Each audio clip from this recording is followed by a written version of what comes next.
Bonsoir à tous. Merci d'être venus. Nous allons commencer la conférence. Donc, comme vous le savez, le sujet qu'on va traiter sera l'eau, quelle eau boire. Donc, notre conférencier Marc-Henri, qui est chercheur et enseignant à l'Université de Strasbourg, vous présentera ses recherches. Et la conférence se déroulera en 3 parties. Donc, la première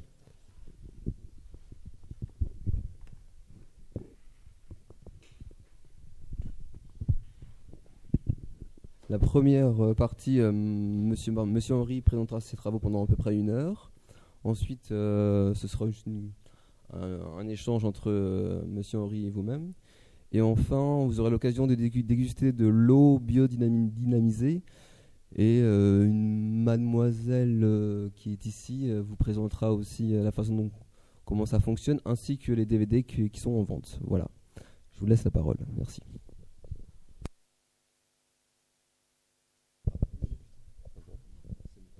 C'est mieux comme ça?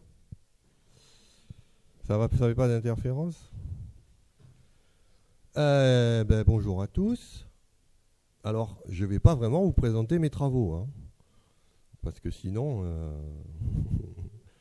je vais vous perdre. Non, on va essayer de parler d'un sujet qui est extrêmement important et qui n'est pas du tout traité dans les médias, ou très peu. Et c'est vrai que je fais des travaux scientifiques sur l'eau, mais ces travaux-là, je ne vais pas trop en parler aujourd'hui parce que je pense que vous êtes plus venus pour découvrir cet élément qu'est l'eau. Et surtout, la question de la conférence veut bien dire ce qu'elle veut dire, hein, quelle eau boire, c'est-à-dire c'est notre problème. Et là, il n'y a pas trop besoin de théorie pour ça, hein. Mais par contre, sachez bien que tout ce que je dis est effectivement, comme je suis scientifique, j'ai digéré tout un ensemble de données. J'ai accès à des littératures à laquelle vous n'avez pas accès, qui sont les grands journaux de sciences. Et je peux peut-être vous surprendre, mais il paraît à peu près 10 à 20 articles par jour sur l'eau. Donc on a de quoi lire. Et donc tout ça, je vais le ressortir sous une forme qui, j'espère, sera accessible à tous, avec toujours ce fil directeur qui est quelle eau boire. Deuxième chose, comme c'est une conférence qui se veut pratique, j'ai amené donc des appareils. Parce que vous allez voir qu'il y a une partie de l'eau dont on ne parle pas et que la science est en train de découvrir. Et je pense que plutôt que de faire un long discours, c'est mieux de discuter devant des machines et de boire. Simplement, vous goûtez, comme ça au moins vous verrez. C'est-à-dire vous aurez la théorie pendant la première heure, puis vous aurez la pratique pour ceux que ça intéresse. Et puis aussi, je suis venu pour vous, pas pour moi, parce que moi, je connais très bien le sujet et j'espère que vous avez des questions et que ce que je vais vous présenter va vous faire poser des questions. C'est pour ça que j'ai prévu aussi au moins 1 heure de questions. Si c'est trop long, on passera directement aux ateliers, peu importe. Mais n'ayez pas de soucis, vous êtes là pour vous exprimer. S'il y a des choses que vous avez vues chez vous, sur Internet, dans la presse, je peux vous répondre. Et donc c'est le moment évidemment de poser la question, parce que vous avez en face de vous un enseignant de l'Université de Strasbourg qui est payé sur vos impôts. Donc profitez-en, c'est gratuit, à part la petite entrée, mais ça c'est pour amortir la salle, parce que l'association Vie et Bien-être, que je voudrais remercier, il faut qu'ils organisent tout ça, donc il y a une petite contribution, mais pour le reste, n'ayez pas peur, tout est parfaitement gratuit.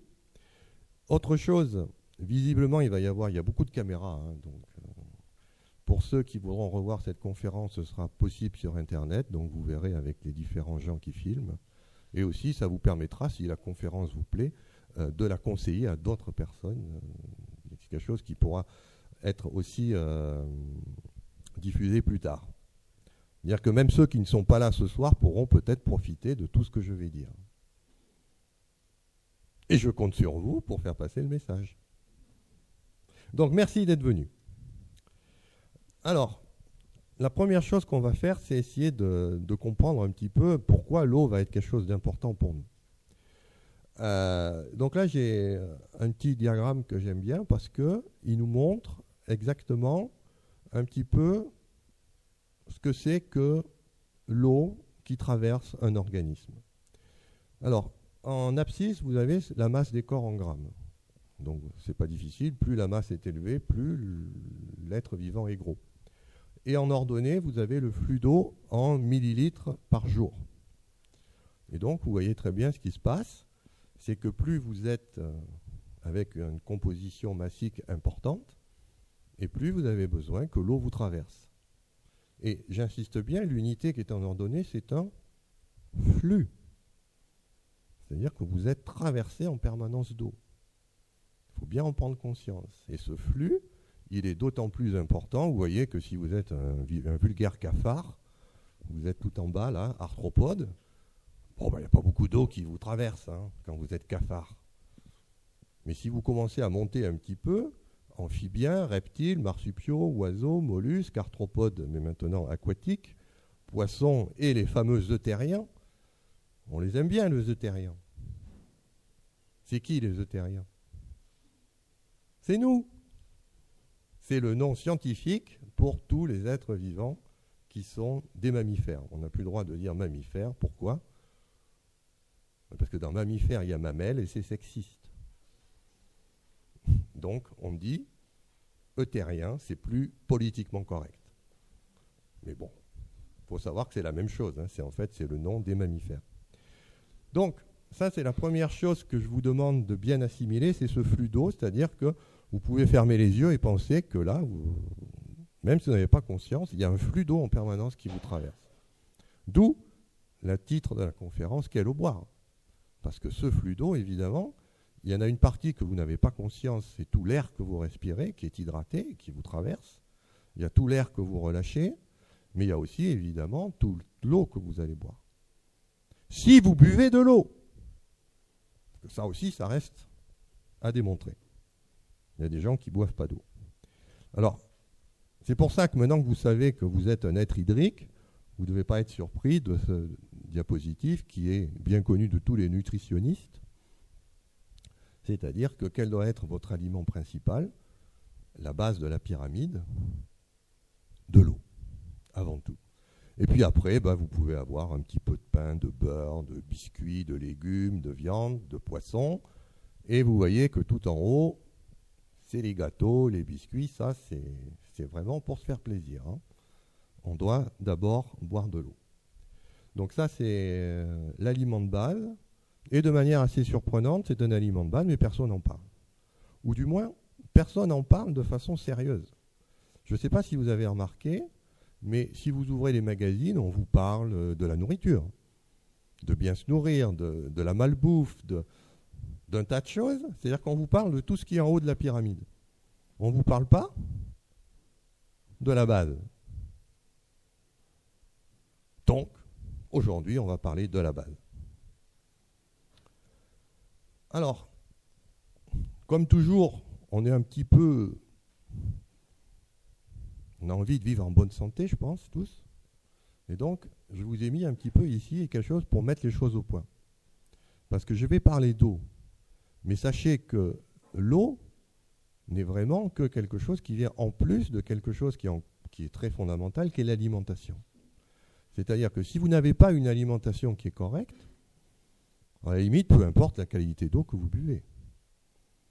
Parce que vous absorbez beaucoup plus de problèmes par l'alimentation que par l'eau.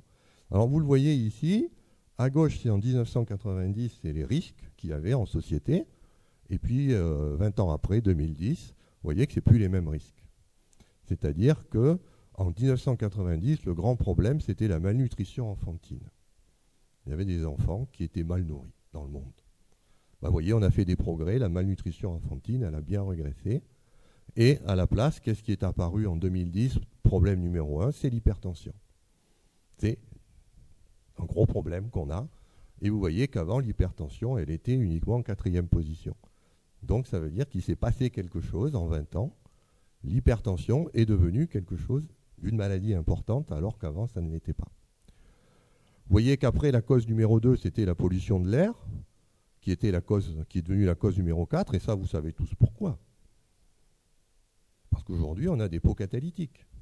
C'est-à-dire qu'on a mis ce qu'il fallait sur les voitures pour traiter ce problème. Ce qui veut dire qu'il ne faut pas non plus trop critiquer les dirigeants. Ils font ce qu'ils peuvent, ils ne sont pas très doués, d'accord. Mais ils ont quand même des actions, parce que les pots catalytiques nous ont permis d'avoir un air de meilleure qualité. Et c'est aussi quelque chose que je voudrais que vous ayez pris conscience, c'est qu'on est quand même encore en 4e position. C'est-à-dire qu'avant même de penser à l'eau, il faut penser aussi à l'air qu'on respire. Et à la nourriture qu'on mange. Tout ça, c'est important.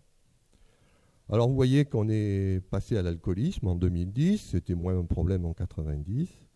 Et puis, bon, régime pauvre en fruits, on mange de moins en moins de fruits, de plus en plus de produits industriels. Mais on voit que l'obésité, l'hyperglycémie, il y a des tas de problèmes qui sont apparus. Il y en a d'autres qui ont disparu. Par exemple, en 1990, les mamans avaient des problèmes de lait. Certaines mères. Ben maintenant, ça n'arrive plus. Pourquoi ? Bon, parce qu'on a fait tous les laits qu'il fallait. L'industrie sait faire ça. Et donc, on n'a plus ce problème-là. Par contre, il y a un autre problème qui est apparu. C'est qu'en 1990, on faisait pas mal d'exercices. En 2010, on en fait beaucoup moins. Ben voilà. C'est une petite photo de... Alors après, ben évidemment, je vous donne rendez-vous en 2030. Nous verrons bien qu'est-ce qui a été fait, qu'est-ce qui a été traité. Donc la question qu'on va se poser, évidemment, vous voyez, l'eau n'est pas là. Hein. Ce n'est pas un vrai problème de santé, finalement. Bah, est-ce que ça peut l'être ? C'est ça la question, finalement. Est-ce qu'on doit vraiment se préoccuper de l'eau ? Ou finalement, est-ce que c'est quelque chose de mineur par rapport à tous ces problèmes qu'il faut déjà régler ? Et après, peut-être qu'on peut commencer à boire de l'eau de bonne qualité. Alors, je dis bien boire de l'eau, je ne dis pas boire des jus de fruits ou des sodas. Hein. Parce que là, on a un petit problème aussi, c'est que vous voyez que la consommation de sucre, on est un petit peu addict au sucre. Et ça, ce sont des données de 2007. Mais vous voyez, j'aime bien aussi mettre les dates, ça a été publié en 2012. Vous voyez le temps qu'il faut aux scientifiques entre le moment de récolter les données 2007 et 2012 pour qu'on puisse en faire quelque chose. Ça, c'est l'échelle de la science, toujours 4-5 ans. Donc ne soyez pas surpris si j'ai des chiffres qui ne sont pas de 2013, c'est que les scientifiques sont obligés de digérer tout ça, ça prend du temps, et ben on fait comme on peut. Hein. Donc là, vous voyez, c'est des chiffres de 2007. Donc vous connaissez bien le problème, il y a un pays qui est noir, les États-Unis. En France, on est un petit peu orange, il y a des pays écarlates, et ça, c'est un problème qui est lié donc à la consommation de sucre. Alors, le sucre, évidemment, on le prend par les sodas, hein, donc par la boisson, c'est pour ça que j'en parle. Peut-être quelque chose que les gens ne connaissent un petit peu moins, c'est qu'il y a une autre forme de sucre qui a remplacé beaucoup le glucose dans les produits industriels, c'est le fructose. Et on est en train de découvrir, là vous voyez que c'est le même article de 2012, pourquoi les gens sont intéressés à ça, c'est parce qu'il y a un effet, on est en train de comprendre que le fructose c'est aussi toxique que l'éthanol. Pour ceux qui ne savent pas, l'éthanol, ça s'appelle aussi l'alcool.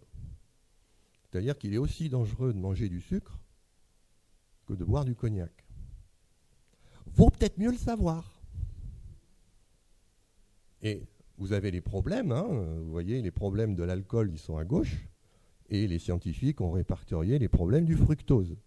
Et là, je dis bien du fructose, c'est-à-dire ce sucre industriel qu'on trouve aussi dans ce qu'on appelle le saccharose, qui est une association de glucose et de fructose. Et le saccharose, vous le connaissez bien, puisque c'est les petits morceaux de sucre que vous achetez dans le commerce. Donc vous voyez qu'il y a un danger à consommer du fructose. À la limite, il vaudrait mieux consommer du glucose. Mais l'industrie a plein de fructose à revendre, et donc ça c'est quelque chose que chaque fois que vous buvez des sodas, vous absorbez ces choses-là. Il faut le savoir. Alors ça, c'est tout récent. Regardez la date, si vous la voyez, 14 novembre 2013. C'était il y a 15 jours. Je n'ai pas résisté au plaisir de vous montrer ça. Pourquoi ? Parce que je vais parler d'eau. Mais il y a des gens qui ne boivent jamais d'eau. Ils boivent des sodas, des jus de fruits, du Coca-Cola, enfin bref. Et c'est à ces gens-là que je m'adresse. C'est fait pour eux. Vous voyez, il y a un petit rat là, il est sympathique. Il vous regarde. Vous savez ce qu'on fait aux rats quand on est scientifique ? On les fait souffrir. C'est ce qu'on a fait ici. On leur a fait boire du soda. Et qu'est-ce qu'on a trouvé? Eh bien, on a trouvé ensuite, on a regardé leur contexte frontal, on a regardé les protéines qui produisaient au niveau. Alors, contexte frontal, c'est ce que vous avez là. C'est la tête qui décide. On a analysé 1373 protéines. Et on a trouvé que 290 étaient modifiées par cette consommation de soda. Et ces 290 sont associés au cancer, à la maladie d'Alzheimer, au Parkinson et à la schizophrénie. C'est-à-dire que chaque fois que vous buvez du soda, chez les rats, mais je vous rassure ou je vous inquiète, entre un rat et un homme, ça va vite fait. Eh bien, on a noté qu'il y avait plus d'Alzheimer, plus de Parkinson, plus de schizophrénie. Et donc, ne soyez pas surpris si ces maladies montent. Parce qu'on peut évidemment les mettre en relation avec la consommation de soda. Donc, pourquoi je mets ça? Parce que peut-être que maintenant vous allez boire de l'eau après cette conférence. Vous allez comprendre que c'est important de boire de l'eau parce que, évidemment, c'est cette boisson que vous devez choisir plutôt qu'un soda, si vous avez le choix, et si vous souhaitez vivre en bonne santé longtemps. Alors, autre chose que j'aime bien, ça c'est dans toutes mes conférences, c'est mettre les choses sur des chiffres. Ça, c'est nous les scientifiques, on aime bien les chiffres. Ici, c'est la composition. On vous dit très souvent qu'un être vivant, c'est 70% d'eau. Oui, 70% en poids. Ça veut dire quoi? Ça veut dire que si je vous prends et que je vous mets dans un four crématoire, eh bien, vous allez un tas de trucs qui va partir, vous allez sécher, et une fois qu'on aura tout séché, on va récupérer donc que 30% de la masse initiale. Les 70 autres %, c'est de l'eau qui vous constitue. C'est déjà pas mal, 70%, ça veut dire que vous avez beaucoup d'eau. Mais ce n'est pas ce chiffre-là que je voudrais que vous reteniez. Le chiffre que je voudrais que vous reteniez, c'est un chiffre qui est en nombre. C'est-à-dire qu'on va prendre juste une cellule. Pourquoi? Parce qu'une cellule, de toute façon, c'est la matière vivante. Avec ça, on est tout fait de cellules. Et donc, si on connaît la composition d'une cellule, vous avez juste à multiplier par centaines de milliards et ça vous donne bout. Mais à la base, on est tous une cellule. Et vous voyez que j'ai classé, vous regardez la dernière colonne, en nombre. Qu'est-ce que vous trouvez d'abord? Évidemment de l'eau. 22 milliards 240 millions 561 910. Je les ai comptés une par une. C'est pas gros. C'est un petit chiffre. Ensuite, qu'est-ce qu'on trouve? Et c'est là où vous voyez qu'il y a quelque chose d'intéressant qui apparaît. C'est qu'on ne trouve pas les protéines. On ne trouve pas l'ADN. On ne trouve pas tout ce qu'on trouve dans les livres de biologie. Qu'est-ce qu'on trouve? Des ions. C'est-à-dire qu'après l'eau, vous êtes d'abord des ions.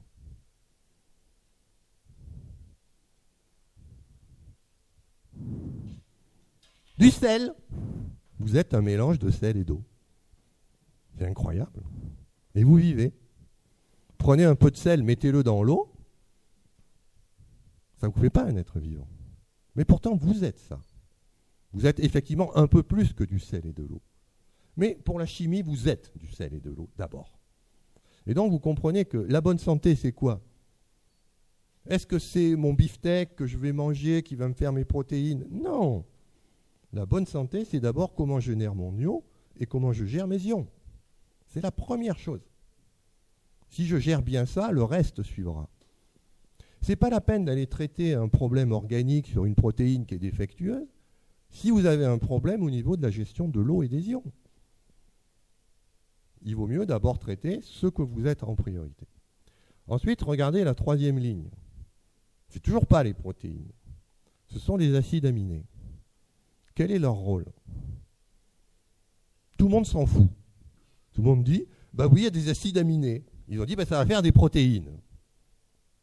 Vous avez appris ça, que les acides aminés, ça se condense, ça fait des protéines. Mais pas du tout. Ça sert à chélater les ions pour que vous les absorbiez. C'est bête. Ça ne sert pas à faire les protéines. Ça vous sert à prendre les ions et à vous les faire passer dans l'intestin pour que vous puissiez les avoir dans vos cellules. On en revient encore aux ions. Après, vous avez des lipides. À quoi ils servent, les lipides? toujours pas à vous faire. Ils servent à réguler le flux des eaux, des ions et des acides aminés, parce qu'il y en a qui sont hydrophiles, il y en a qui sont hydrophobes. Pour ceux qui sont hydrophobes, on va faire ce qu'on appelle des micelles. C'est toujours ces problèmes. Comment faire rentrer les ions? Et ensuite, les nucléotides, parce que c'est le même problème. Là, c'est pour le calcium essentiellement. Et puis, finalement, à 2 144 625, on trouve enfin les protéines, qui arrivent bien loin. Bien loin. Donc, vous comprenez pourquoi la conférence est extrêmement importante, parce que je vais vous parler de ce qui est important des eaux et des ions, de ce qui se passe dans l'eau, en fait. C'est ça qui est important. Alors, voilà le chiffre qu'il faut retenir. C'est qu'il y a 22 240 561 910 molécules d'eau. Il y a en tout 22 437 137 779 autres molécules, toutes confondues, c'est-à-dire l'eau plus tout le reste. Vous faites le rapport et vous trouvez 99%. C'est vous. Regardez-vous dans une glace, vous êtes fait à 99% d'eau. C'est pas important de savoir ce qu'on va boire? Ben si, il va peut-être falloir un petit peu regarder ça de près. Alors, je ne vais pas vous faire un cours de biologie parce que ça ne sert à rien. Tout ce qui est dans les livres de biologie, c'est du peanuts. C'est ça l'important. Vous êtes un tube polaire traversé d'eau et d'ions. Un trou. C'est un trou. Il y a de l'eau, des ions qui arrivent, ça passe, et c'est ça. La vie, c'est ça. C'est l'art d'être un tube polaire. Pourquoi? Parce qu'on ne se nourrit pas par l'anus. Polaire, ça veut dire que ça va que dans un sens. Ça ne remonte pas, sauf quand on est malade. Oui. Voilà. Alors après, c'est vrai que vous avez du décor. C'est le sapin de Noël, vous avez des boules de Noël, vous avez des petites bougies, ça s'appelle les organes. Vous avez un cœur, vous avez un foie, vous avez des reins. Ça, c'est les petites bougies. C'est les décorations. Mais le sapin, vous, ce qui fait sur quoi on pose les bougies, c'est de l'eau traversée par des ions. Et évidemment, ces tubes sont faits en protéines. C'est pour ça aussi que je ne veux pas dire non plus que les protéines ne sont pas importantes, mais elles ne font que le tube. Ce qui fait la vie, c'est le mouvement dans ce tube d'eau et d'ions. Voilà, vous voyez, c'est des images qui, j'espère, sont assez simples pour que vous puissiez bien les comprendre et l'intérêt qu'il y a à s'intéresser à l'eau. On va regarder un peu plus les ions, parce que vous avez compris qu'après l'eau, c'est les ions qui sont importants. Alors évidemment, il y a le potassium, le magnésium, le sodium, le chlorure, le bicarbonate, le fer.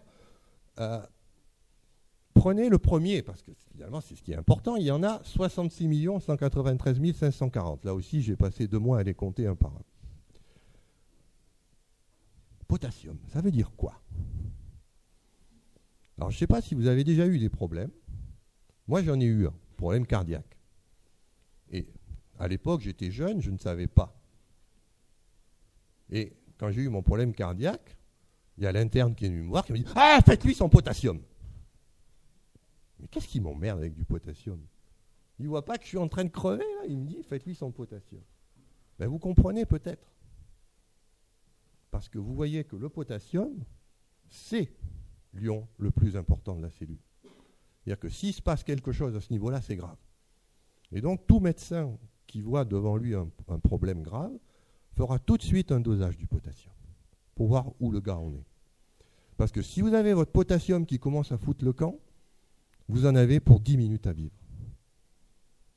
Il vaut mieux le savoir. Donc le potassium, c'est important. Mais après, qu'est-ce qu'on trouve? 9 456 220.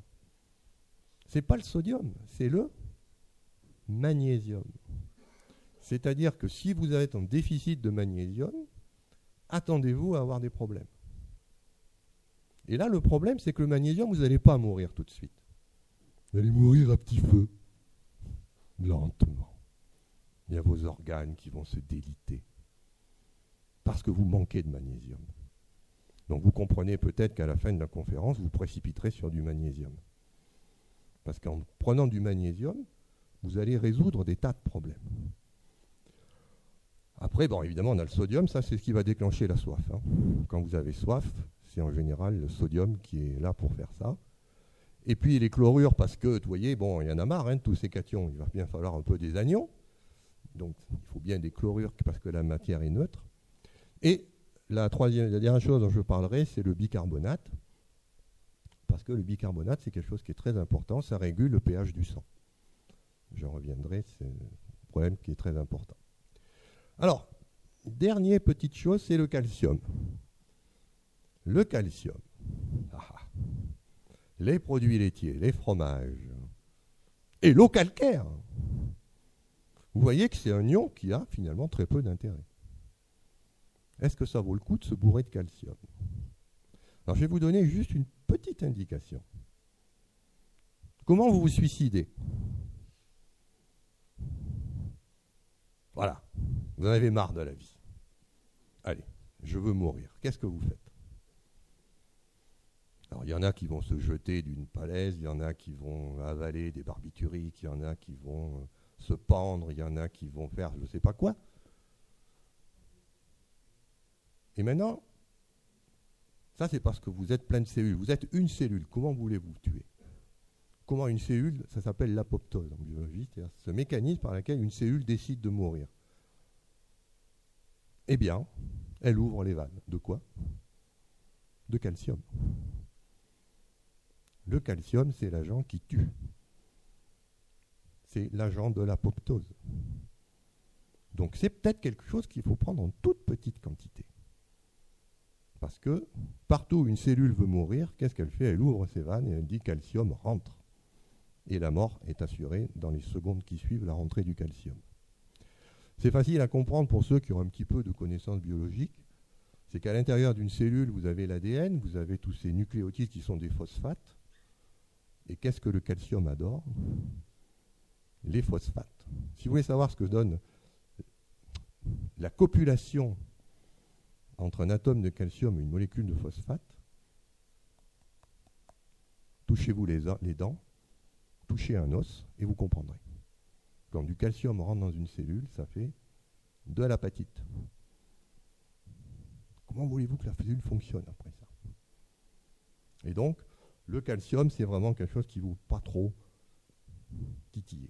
Alors après, il y a des divers, on va y revenir. Et les protons, regardez. Combien il y en a? 30. Vous vous rendez compte? Dans une cellule, j'ai 30 protons. Alors vous comprenez après que quand dans un livre de biologie, on vous dit « Ah ouais, alors là, il y a un gradient de protons qui passe. » Un gradient de protons avec 30 choses. Remettons les choses à leur place. La cellule est un milieu qui est extrêmement contraint, il y a très peu de choses. Et les protons, en fait, on les recycle. Hein. Ce n'est pas des choses qu'on produit comme ça coûte cher. Alors, un petit peu de vocabulaire pour qu'on soit d'accord, parce qu'on va parler d'eau. On a essentiellement 4 grands types d'eau, l'eau du robinet, l'eau filtrée, l'eau de source et l'eau minérale naturelle. Donc ça, ce sont les grands types d'eau que vous allez rencontrer. L'eau du robinet, bon, on va beaucoup en parler dans la fin de la conférence. Il y a un truc, on ouvre, ça coule. L'eau filtrée, ça c'est déjà plus intéressant. C'est-à-dire qu'on va mettre un filtre pour traiter l'eau, et en particulier l'eau du robinet dans certains cas. L'eau de source, ça c'est déjà un petit peu plus difficile. Pourquoi? Parce que d'après les critères, c'est une eau qui doit être souterraine, qui doit être protégée. Pour ça que vous verrez quand vous baladez dans la campagne ce qu'on appelle des périmètres de protection. Ça garantit qu'on a une eau de source. Qu'on ne doit pas désinfecter, c'est-à-dire on doit la prendre telle qu'elle est, on sort du sol. Et par contre, elle peut être à peu près très variable dans le temps, elle n'a pas de composition bien définie. Tout ce qu'on lui demande, c'est d'être potable. Mais pas de réglementation sur ce qu'il y a dedans. Alors, j'insiste bien, ça c'est vrai en Europe. Aux États-Unis, ce qu'on appelle eau de source, ça peut être une eau purement artificielle. Donc soyez conscients de ça, que l'eau de source n'est définie comme ça qu'en Europe. Pourquoi? Parce qu'en Europe, on est très strict sur l'eau. Il y a des lois cadres sur l'eau décidées par l'Europe. D'ailleurs, vous en vivez les conséquences tous les jours de ces lois. Et donc, c'est quelque chose qui est très bien encadré. Mais aux États-Unis, ils sont beaucoup plus flexibles, beaucoup plus souples. Aux États-Unis, l'eau de source, c'est à peu près n'importe quoi. Eau minérale naturelle, ça aussi, c'est spécifique à la France et à l'Europe. C'est une eau qui est souterraine, qui doit être protégée, qui ne doit pas être désinfectée et qui surtout doit être stable. C'est-à-dire qu'elle doit garantir une certaine composition minérale. Et ça, par contre, c'est spécifique à la France, sachez-le. C'est que quand vous achetez une eau minérale naturelle, elle est estampillée par l'Académie nationale de médecine. C'est une eau qui a été examinée par des médecins parce que c'est une eau qui est considérée comme étant un médicament. Ce n'est pas une eau de boisson. C'est une eau pour se soigner. Voilà. Alors, il y a un seul traitement qui est accepté pour l'eau de source, c'est le traitement d'aération pour enlever le fer. Alors ça, c'est justement... on va parler un petit peu d'eau en bouteille, parce qu'il y en a qui boivent de l'eau en bouteille dans cette salle. Ouais. Non, mais n'ayez pas peur, hein, on aime l'eau en bouteille en France. Donc. Soyez bien conscient que ce traitement d'aération qu'on fait à l'eau en bouteille enlève toutes les qualités pour les ions. C'est-à-dire que l'eau que vous récupérez dans la bouteille, c'est comme de l'eau de source, en fait.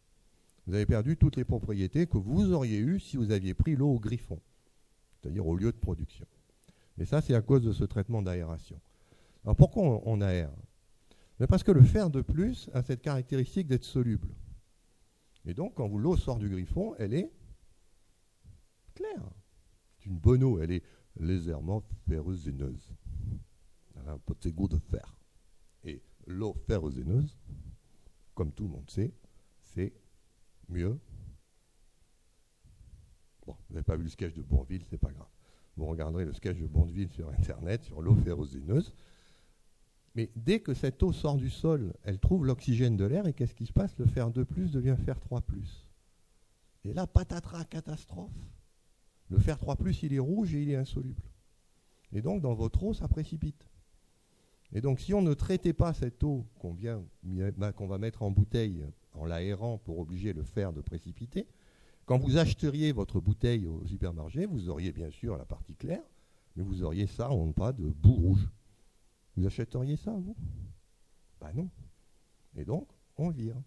Mais quand vous virez tous les colloïdes qui servent à assimiler les minéraux.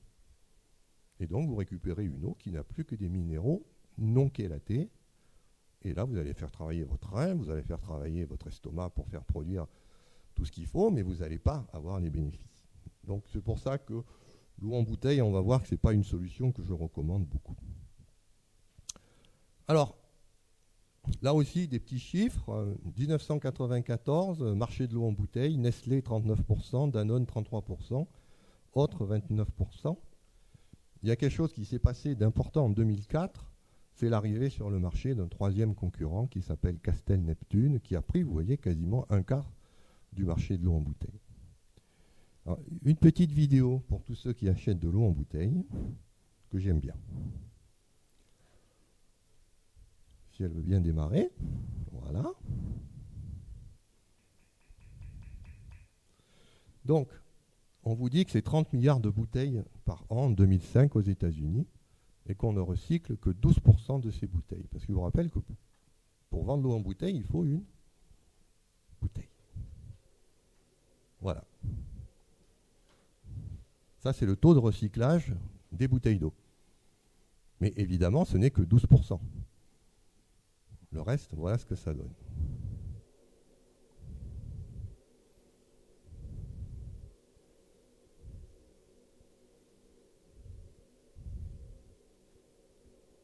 Et où ça va tout ça? Qu'est-ce qu'on en fait toutes ces bouteilles vides? C'est bien beau d'acheter de l'eau en bouteille et se dire au moins elle est propre. Mais qu'est-ce que vous faites après avec ces bouteilles en plastique? Parce que je peux vous le dire en tant que chimiste, plastique, le turnover dans la nature, c'est plutôt 200-300 ans. Hein. Et vous avez vu le flux de bouteilles qu'il y a sur cette planète? Donc c'est pour ça, si vous buvez de l'eau en bouteille, ça doit peut-être un peu vous dire, bon, peut-être qu'il va falloir que je la recycle, ma bouteille. Et donc, il y a des actions pour ça. On peut recycler les bouteilles en plastique, mais encore faut-il ne pas les mettre aux ordures. Et puis bon, bref, c'est toute une... Alors, celui-là, vous le connaissez. C'est le grand leader mondial de l'eau, Nestlé.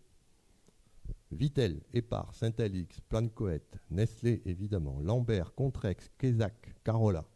On est en Alsace, donc Carola. Chaque fois que vous achetez cette eau-là, ou ces eaux-là, vous payez en fait Nestlé. Il faut le savoir. C'est Nestlé qui est derrière, qui récupère votre argent. Et ça, je ne mets ici que les eaux françaises. Hein. Parce qu'aux États-Unis, c'est Montclair, Nestlé, Santa Maria, Dick Park, Zeus Phillips, enfin bref. Puis ça, c'est aux États-Unis, mais vous avez aussi, évidemment, Nestlé dans le monde. Que vous soyez en Grèce, au Royaume-Uni, en Portugal, Thaïlande, Jordanie, en Chine, en Hongrie, Nestlé est là et veille à ce que vous ayez votre bouteille. Donc, si vous achetez une bouteille d'eau, il y a une chance sur 4 que ce soit une bouteille pour Nestlé.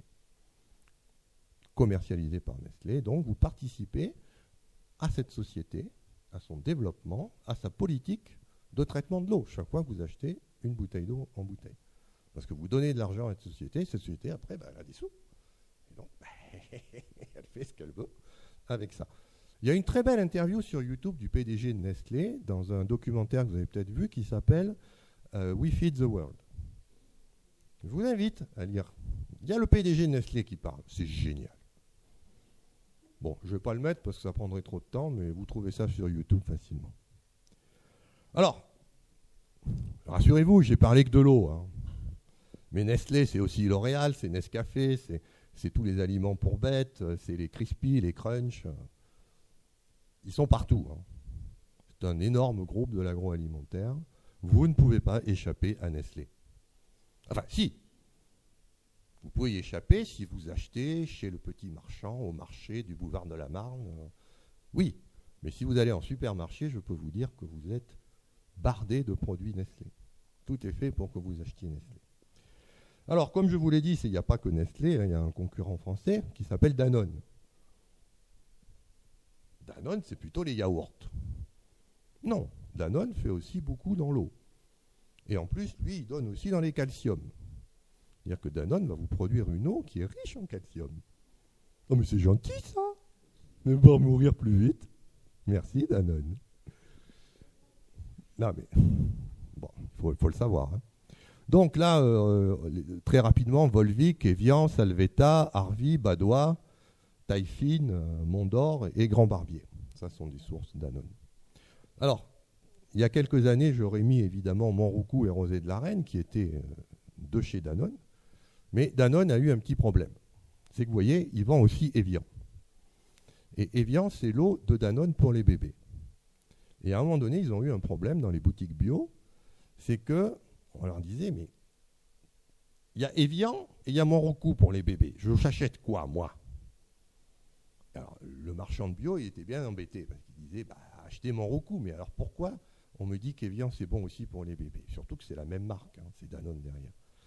Et donc Danone a fini par craquer, il a viré Montroucou de son groupe, qui a été repris par la famille Lacaze, et maintenant c'est un groupe indépendant.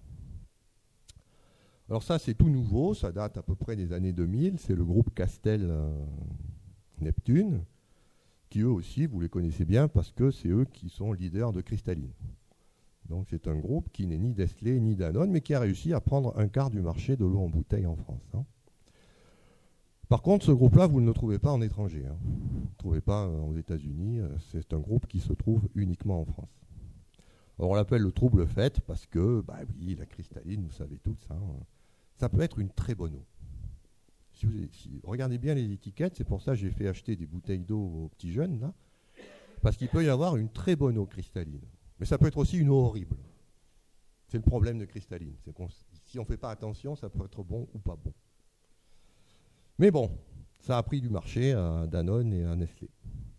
Et puis, comme je vous disais, les indépendants, donc Montroucou, évidemment, de la Reine, Parot, Aloïs, Montcalm, Montclar, Saint-Amand.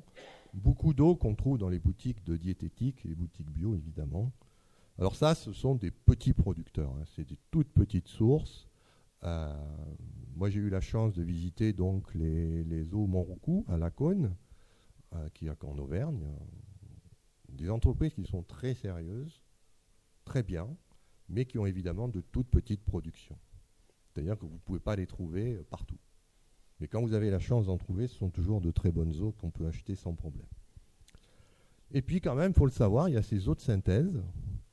Ces eaux de synthèse sont des eaux qui n'ont rien d'eau, ce sont des eaux chimiques. Il y a des eaux qu'on a fabriquées de toutes pièces. Dasani, Nestlé, Aquarelle, Taille Fine, Active, Flavour Splash, Aquafina. Ça, ce sont des eaux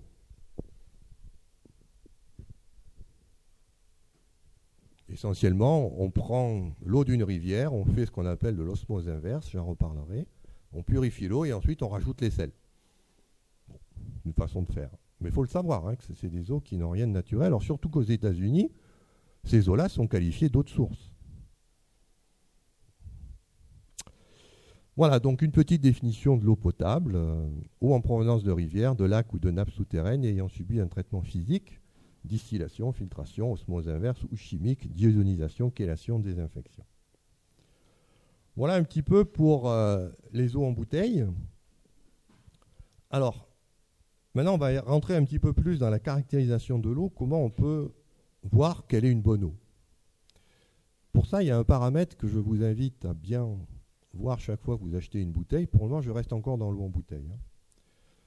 Parce qu'il y en a quand même 3/4 des Français qui achètent de l'eau en bouteille. Donc, autant qu'ils le sachent. Ça s'appelle le résidu à sec.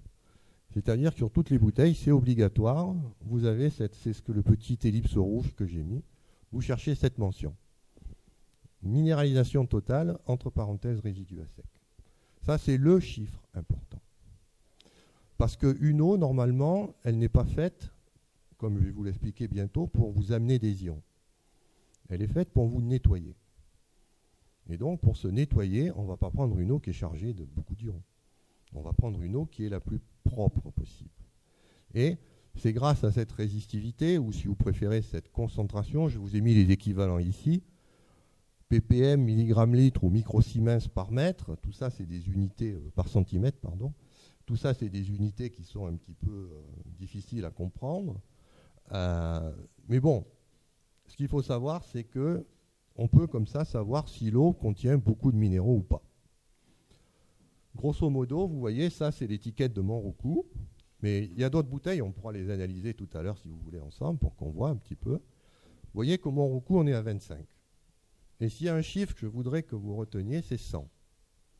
C'est-à-dire que pour moi, une bonne eau est bonne jusqu'à 100 mg litre de résidu à sec. Jusque-là, c'est une eau qui vous nettoie. C'est une eau que vous pouvez boire tout le temps sans restriction. Ce n'est pas une eau de médicament, ce n'est pas une eau minérale au sens de l'Académie de médecine. Et donc c'est facile parce que maintenant, vous savez, moi la première fois qu'avant, j'étais comme vous, hein, je ne savais pas ce que c'était l'eau. Donc quand j'allais sur les supermarchés, je voulais acheter de l'eau en bouteille, je me dis, qu'est-ce que je vais prendre? Tellement de produits. Là, maintenant c'est facile. Vous regardez le résidu à sec. Parce qu'il a toutes, elles sont au-dessus de 100. Quand vous en trouvez une qui est en dessous de 100, 9 fois sur 10, vous allez avoir une rupture de stock. Donc, vous sautez sur le pack. Tout de suite. 100 mg, c'est la valeur qui est... Tout ce qui est en dessous de 100 est bon. Voilà un petit tableau un petit peu plus précis. Soit on raisonne en conductivité, soit en résistivité. Donc on a ce qu'on appelle l'eau déminéralisée, c'est l'eau de laboratoire. Normalement, je vous déconseille de la boire. Ensuite, donc, on a l'eau pure, c'est jusqu'à 20 microsiemens par centimètre. Après l'eau douce, l'eau dure, l'eau minérale et l'eau de mer, vous voyez que la résistivité s'effondre ou que la conductivité augmente. Ça veut dire qu'il y a de plus en plus de choses dissoutes dans l'eau.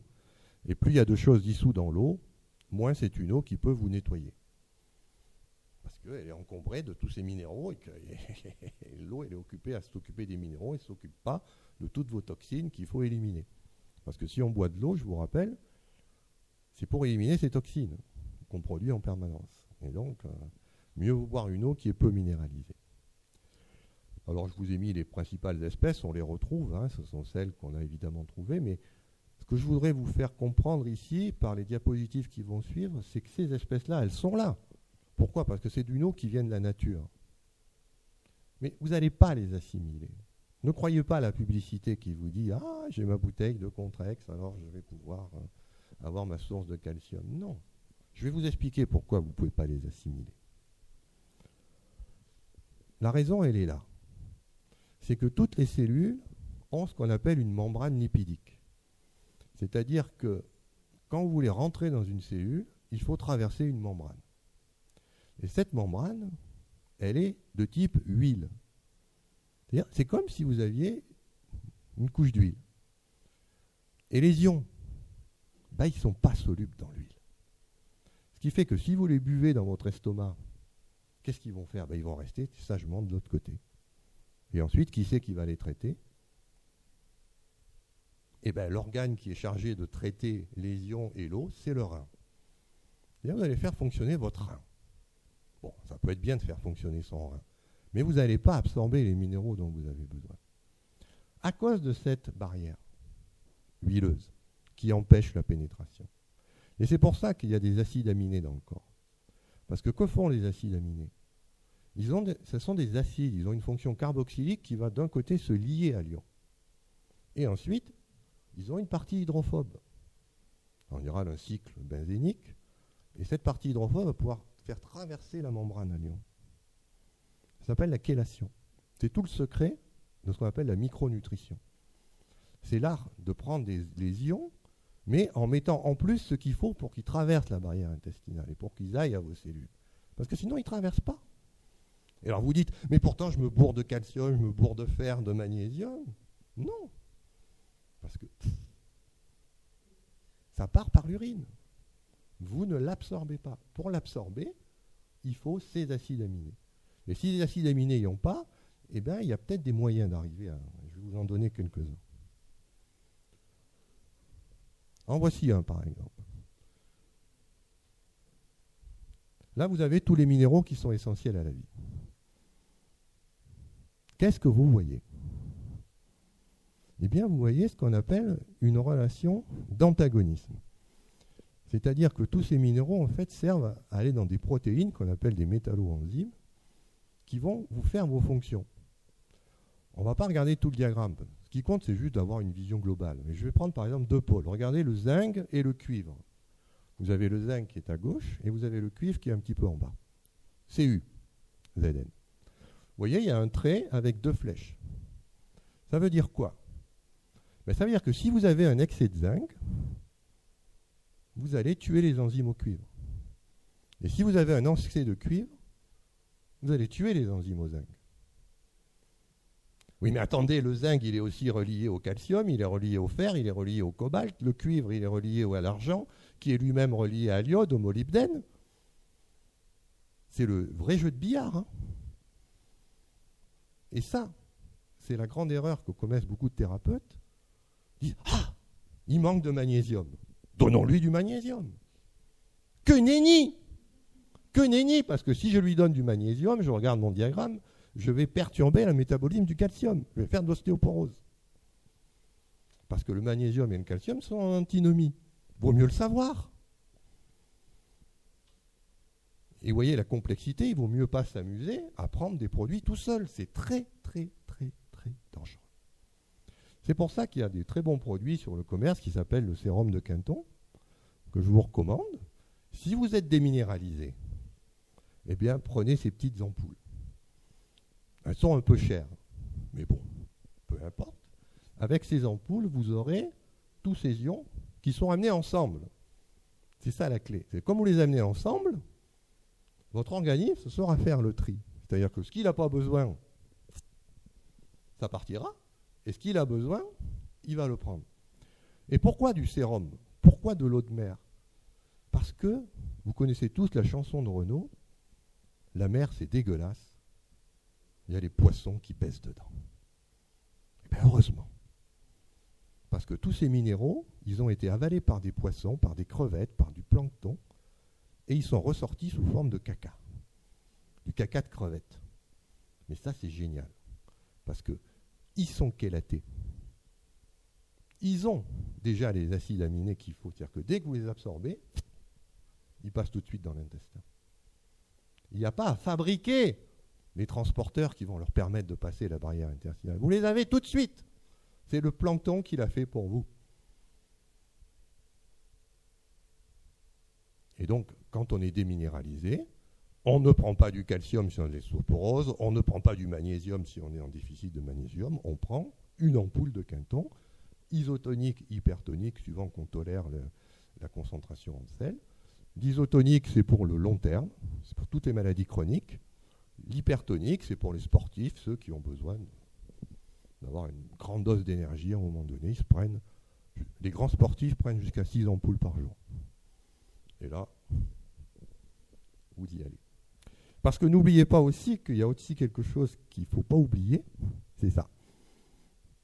C'est que ces ions en eux-mêmes ne servent à rien s'il n'y a pas les vitamines.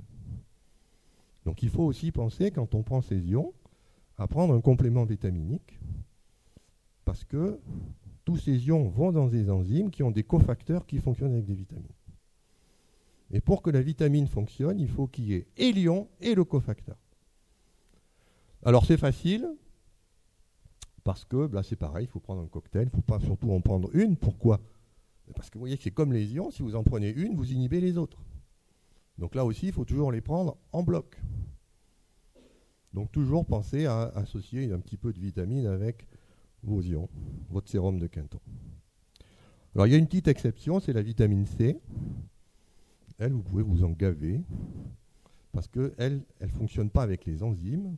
Elle sert juste à régénérer les antioxydants du corps. Donc la vitamine C, si vous êtes vraiment en stress oxydatif, vous pouvez en prendre autant que vous voulez. Ça va vous faire beaucoup de bien. Et si jamais vous en avez trop parce que vous allez bien, ça sort par les urines aussi. C'est génial. C'est un produit qui n'est pas toxique. Donc la vitamine C, on la met toujours un petit peu à côté. Ça, on peut en prendre. Vous connaissez tous Linus Pauling, je pense. Le prix Nobel de chimie et de la paix. Il prenait jusqu'à 10 grammes de vitamine C par jour. Et il est mort à 98 ans. Donc ça, on peut y aller, la vitamine C, il n'y a pas de gros problème. Ensuite, on va passer à un autre paramètre, ça c'était les ions. Il y a aussi ce problème qu'on appelle le pH. C'est-à-dire que vous allez avoir des gens qui vont vous dire « Ah, il ne faut pas boire de l'eau neutre, il faut boire de l'eau alcaline. » Diable, pourquoi je boirais de l'eau alcaline ? Alors, je vous ai mis ici la définition du pH. C'est une notion qui permet de quantifier ce qu'on appelle l'activité des protons en solution. Donc, vous voyez que c'est un truc qui va de 0 à 14 et que chaque substance liquide a son pH. Par exemple, l'acide chlorhydrique, c'est pH 0, la soude molaire, c'est pH 14. Et puis, tous les aliments, vous avez ça. Alors, par exemple, au hasard, le Coca-Cola, c'est 2,5, par exemple. C'est-à-dire que c'est une boisson qui est très acide. Il vaut mieux le savoir. Et puis vous avez les pH dans l'organisme, vous voyez que ça va de 1 à 8. Dans l'estomac, on est entre 1 et 3, dans le vagin à 3, 4, la sueur est à 4, 7, et puis ainsi de suite, jusqu'au système digestif qui lui est plutôt basique qu'acide. Bon. Donc maintenant, c'est un autre problème. Est-ce que je dois boire de l'eau acide, de l'eau neutre ou de l'eau basique ? Parce que j'ai ce paramètre aussi. Et si vous regardez la bouteille de Monroucou, c'est marqué le pH. Donc vous voyez bien que ça peut être intéressant de regarder un petit peu ce qui se passe. Alors, je vais vous rassurer tout de suite, le pH, on s'en tape. En gros. Pourquoi ? Parce que c'est vrai que c'est très important pour le sang. Je vais vous expliquer pourquoi. Vous voyez ici, c'est la formule qui donne le pH du sang. Et pas besoin d'être très fort pour comprendre que ce qui est important, c'est le CO2 et les carbonates. Ça, il faut faire attention. Mais le CO2, vous le trouvez où ? Non, pas dans les eaux gazeuses. Ce CO2-là, ça vous fait rôter, c'est tout. Non, le CO2, vous le trouvez dans l'air, c'est la respiration. Quand vous êtes en hyperventilation, là oui, c'est grave. Ou en hypoventilation. C'est là où votre pH sanguin commence à... Et regardez la gamme de variation. C'est en dessous de 7, vous êtes mort. Au-dessus de 7,7, vous êtes mort aussi. C'est-à-dire que vous avez juste 0,7 unités de pH de vie. Alors vous comprenez que s'il y a un truc qui est bien régulé dans l'organisme, c'est le pH. On ne va pas s'amuser avec ça. Et en général, vous êtes entre 7,35 et 7,45 exactement. Alors dans ces conditions, mais bon, pourquoi je boirais de l'eau alcaline ? Parce que quand je vous dis que le pH de l'estomac c'est 3 ou 1, je bois mon eau à pH 14. D'abord, ça me... toute la trachée qui est bouffée par la soude. Et puis ensuite, ça arrive dans l'estomac, OH- plus H+, donne H2O. Et on est revenu à pH 7, quoi, la messe est dite.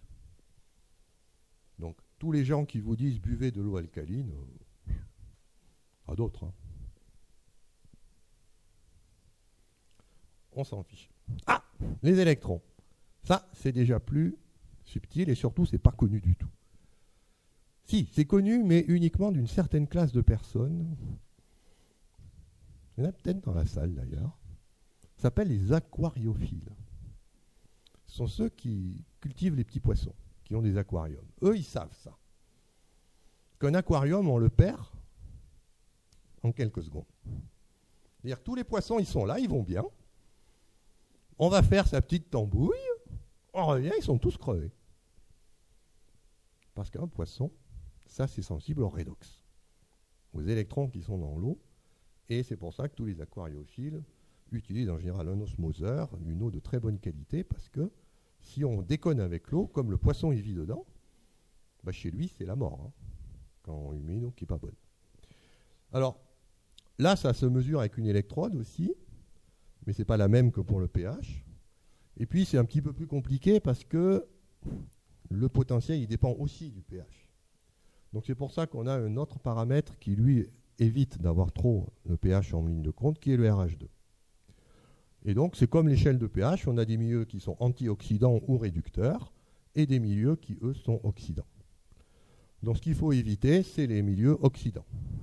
Évitez de boire une eau qui est oxydante. Et je vous le donne dans le mille, quel est l'agent oxydant par essence qu'on trouve dans l'eau du robinet et que le gouvernement nous met gratuitement pour que nous allions pas trop bien, c'est le chlore. Dès que l'eau est chlorée, vous partez du côté des parties oxydées. Donc c'est pour ça que si vous buvez l'eau du robinet, vous avez raison, parce qu'en fait, il faut boire l'eau du robinet. Mais par contre, il faut penser à retirer le chlore. Parce que le chlore vous donne de l'oxydation, et ça, c'est pas bon. Ça va augmenter votre stress oxydatif, et ça va se rajouter à tout le reste, le tabac, l'alcool, le hamburger, les frites. Vous rajoutez là-dessus un petit coup de chlore, et là, vos capacités antioxydantes, elles explosent. Elles ne peuvent plus suivre. Alors, il y a des petits malins. Hein. Là où je vous ai mis quelques domaines, il faut savoir que tous les gens qui font de l'élevage en bassin, de crevettes, ou de tout ce qui vit dans l'eau, commencent à découvrir ce domaine-là. Par exemple, parce que quand votre RH2 devient très réducteur, vous avez des proliférations bactériennes. Il y a des tas de bactéries qui commencent à apparaître. Quand vous avez des choses qui sont très oxydantes, vous avez des virus qui apparaissent. Alors ça, c'est important parce que vous allez en entendre parler dans les années qui viennent, on est en train de découvrir ça, que le virus, il ne vient pas de l'extérieur.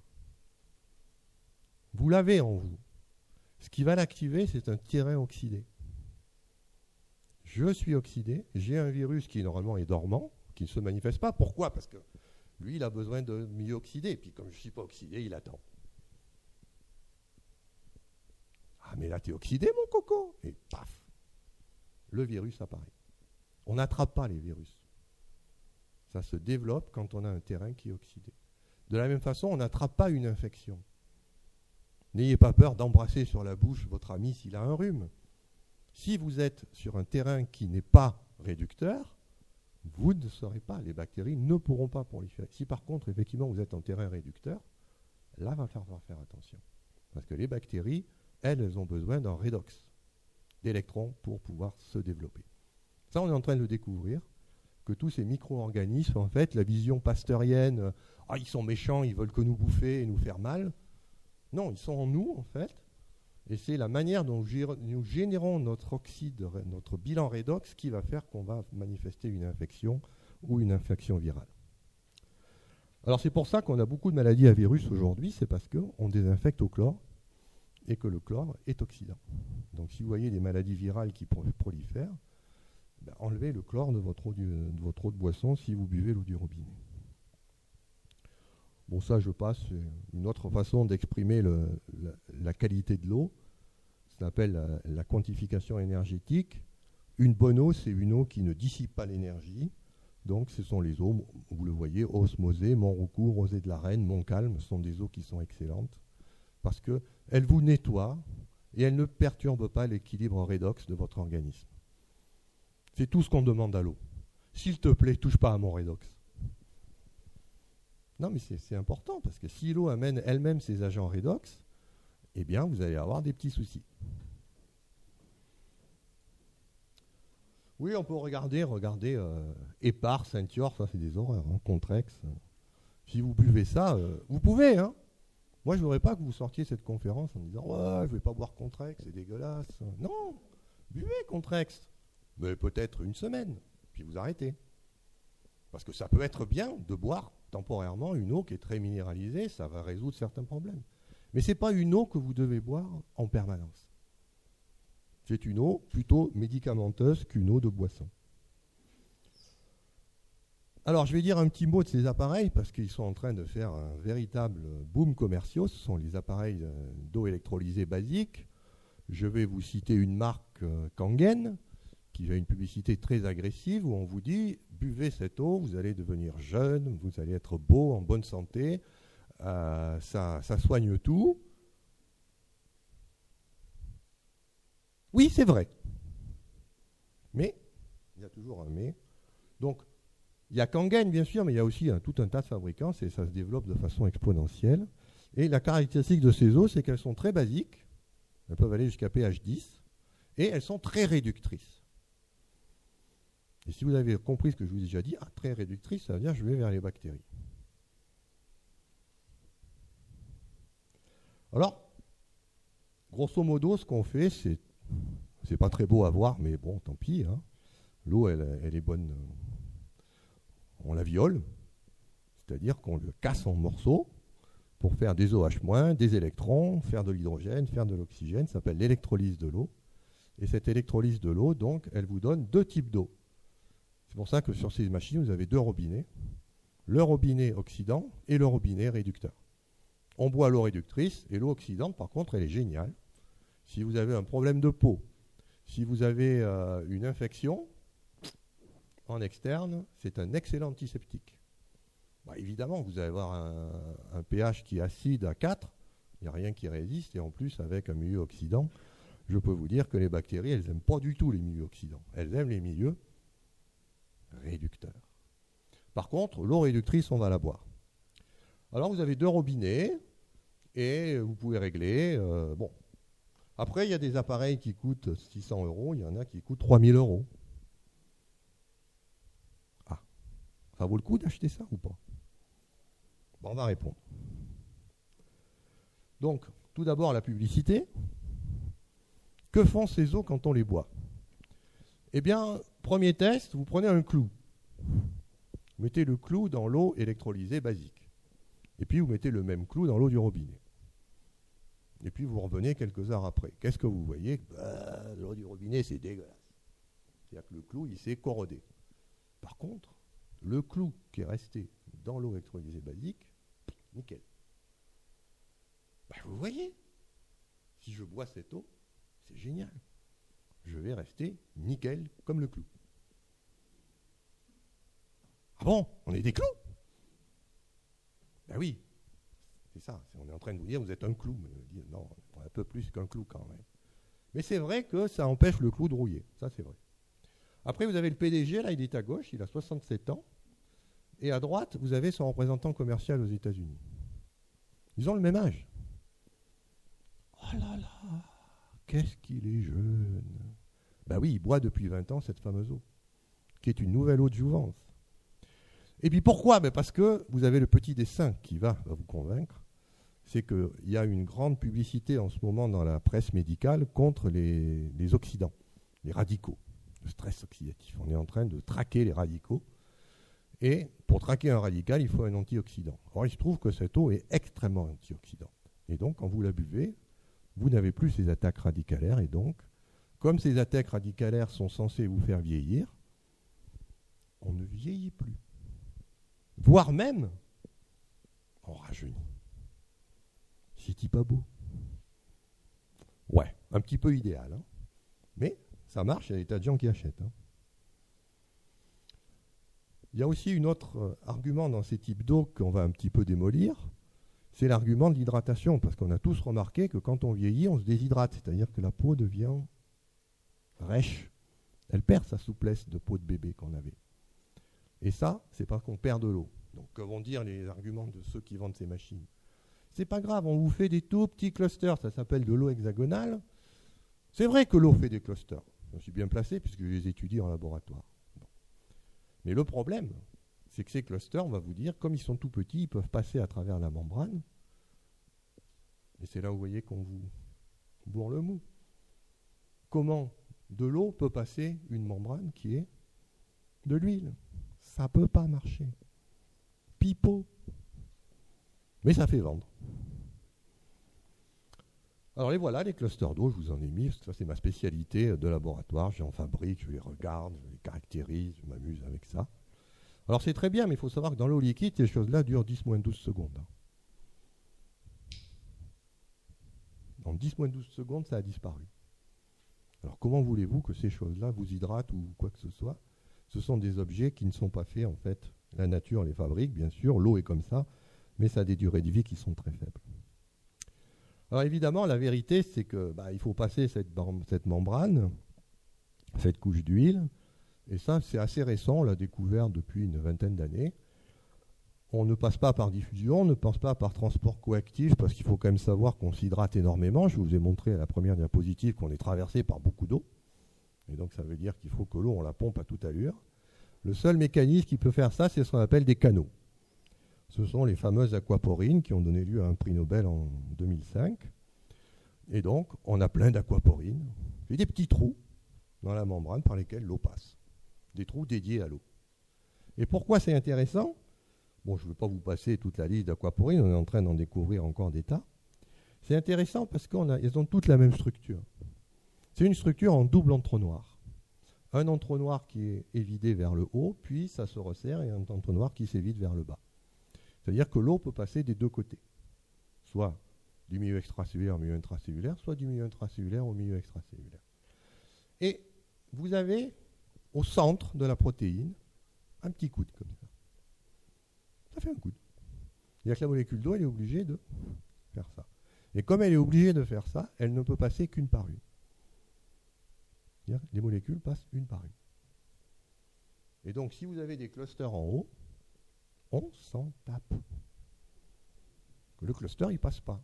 Il faut qu'il se débobine pour que ce soit la molécule qui passe. Donc, toute cette théorie des clusters, si vous l'entendez parler, vous dites, oui, allez, va te coucher. À d'autres.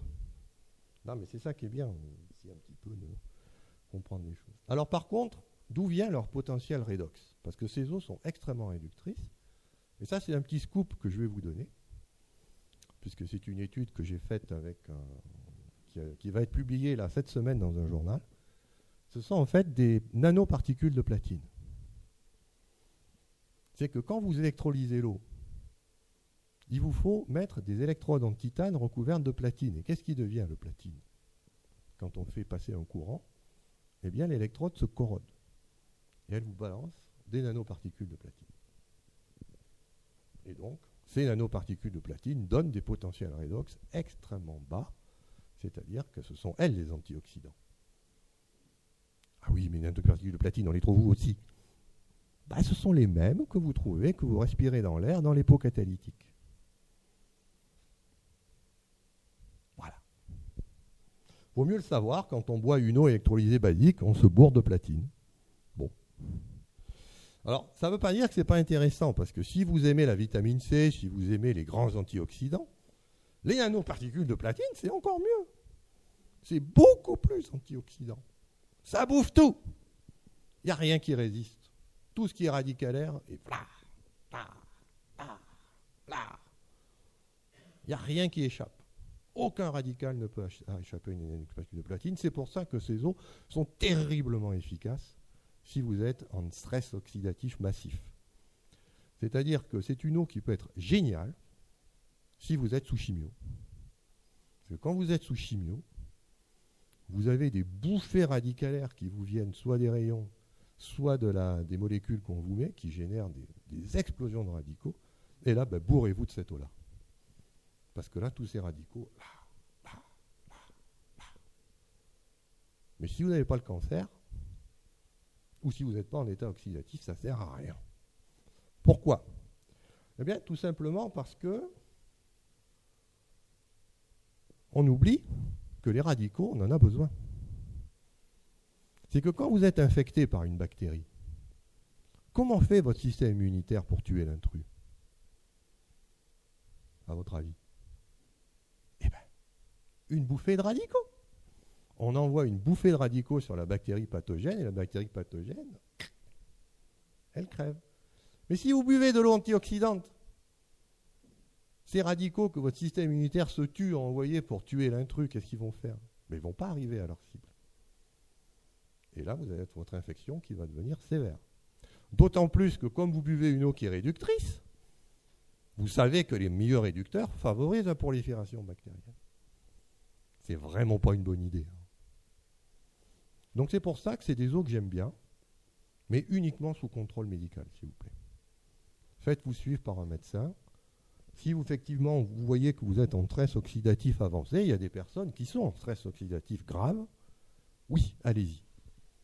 Mais si vous êtes en bonne santé, que simplement vous ne voulez pas vieillir, ce n'est pas une bonne idée. Parce que vous allez vers une maladie auto-immune. Donc ça, on va expliquer ça. On a essayé d'expliquer ça à l'Académie nationale de médecine. L'Académie nationale de médecine va essayer de faire un rapport. Vous allez en entendre parler dans la presse de ça. Mais bon, la réunion à l'Académie est prévue en avril 2014. Pour ça, je vous dis, c'est un peu un scoop que je vous donne là. Vous le savez avant tout le monde. Alors, c'est génial. Hein. Vous avez tous les effets anti-neurodégénératifs. L'anti-athérosclérose, ça vous guérit vos artères, ça vous guérit le diabète, ça vous guérit le cancer, ça vous guérit...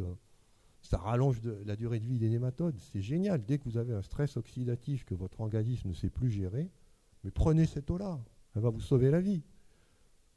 Mais dès que vous avez résolu le problème, stop. On reprend une eau normale. C'est un médicament. Ce n'est pas une eau de boisson.